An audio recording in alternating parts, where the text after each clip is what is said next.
Hello friends, welcome to my channel. Friends, இந்த வீடியோவில் பார்த்தீங்கன்னா என்னுடைய மார்னிங் டு ஆஃப்டர்நூன் ரொட்டீன் தான் வந்து பார்க்க போகிறீங்க. எப்பவும் போல் யூஸ்வலாக மார்னிங் எழுந்திரிச்சதும் டீ குடிச்சிட்டு தென் ஒர்க் வந்து ஸ்டார்ட் பண்ணிட்டேன். ஃபஸ்ட்டு பார்த்தீங்கன்னா பாத்திரம் இருந்தது. பாத்திரம்லாம் வாஷ் பண்ணி வச்சதுக்கப்புறம் பார்த்தீங்கன்னா சாதம் வடிக்க ஆரம்பித்தாச்சு. இன்றைக்கி வந்து வெளியே கொஞ்சம் பர்ச்சேசிங் ஒர்க் இருந்ததால் நான் வந்து சமையல் ஒர்க்கையும் கொஞ்சம் ஃபாஸ்ட்டாக முடிச்சிட்டேன். சாதம் வடிச்சிட்டு வெஜிடபிள்ஸ்லாம் கட் பண்ணி உருளைக்கிழங்கு முருங்கைக்காய் போட்டு குழம்பு வச்சேன். ஸோ சாப்பாடு வேலை முடிஞ்சதுக்கப்புறம் வந்து பார்த்திங்கன்னா நடந்து கடைக்கு போக ஆரம்பித்தோம். எங்கன்னு பார்த்தீங்கன்னா என்னுடைய ரிங் வந்து ஒன்று விட்டு போயிருந்தது.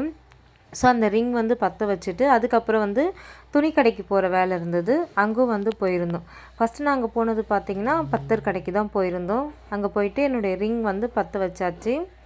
அந்த அண்ணா ஒரு 10 மினிட்ஸ் வெயிட் பண்ண சொன்னாங்க. ஸோ வெயிட் பண்ணி ரிங் வந்து வாங்கிட்டு வந்தோம். பற்ற வச்சதுக்கப்புறம் வந்து ரிங் வந்து அந்த விட்டு போனதுலாம் தெரியல, நல்லாவே பற்ற வச்சுருந்தாங்க.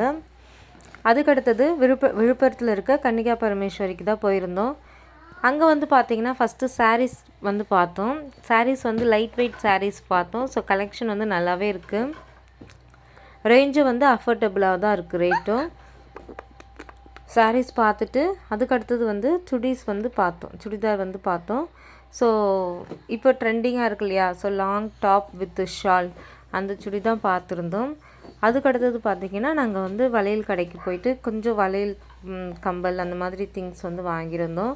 தென் நாங்கள் வரும்போது பார்த்திங்கன்னா வெயில் ஜாஸ்தி இருந்தது. பட் போகும்போது மழை வர மாதிரி ஆயிடுச்சு. ரொம்பவே இருட்டி இருந்தது. ஸோ எவ்வளோ சீக்கிரம் வீட்டுக்கு போக முடியுமோ அவ்வளோ சீக்கிரம் வந்து நாங்கள் வீட்டுக்கு போயிட்டோம். ஏன்னா மழைக்கு முன்னாடியே வீட்டுக்கு போகணும்னு சொல்லிட்டு வீட்டுக்கு போயிட்டோம். ஸோ அந்த வளையல் கடையில் பார்த்திங்கன்னா சோக்கர் செட்லாம் வந்து ரொம்பவே அழகாக இருந்தது. அதெல்லாமே நான் வீடியோவில் காட்டியிருக்கேன், பாருங்கள். ஃப்ரெண்ட்ஸ், இந்த வீடியோ உங்களுக்கு பிடிச்சிருந்தால் லைக் பண்ணுங்கள், ஷேர் பண்ணுங்கள், மறக்காமல் கமெண்ட் பண்ணுங்கள், நம்ம சேனலை சப்ஸ்கிரைப் பண்ணுங்கள். ஸோ இந்த மாதிரி நிறையா வீடியோஸ் வந்து நான் அப்லோட் பண்ணுறேன். தேங்க்ஸ் ஃபார் வாட்சிங்.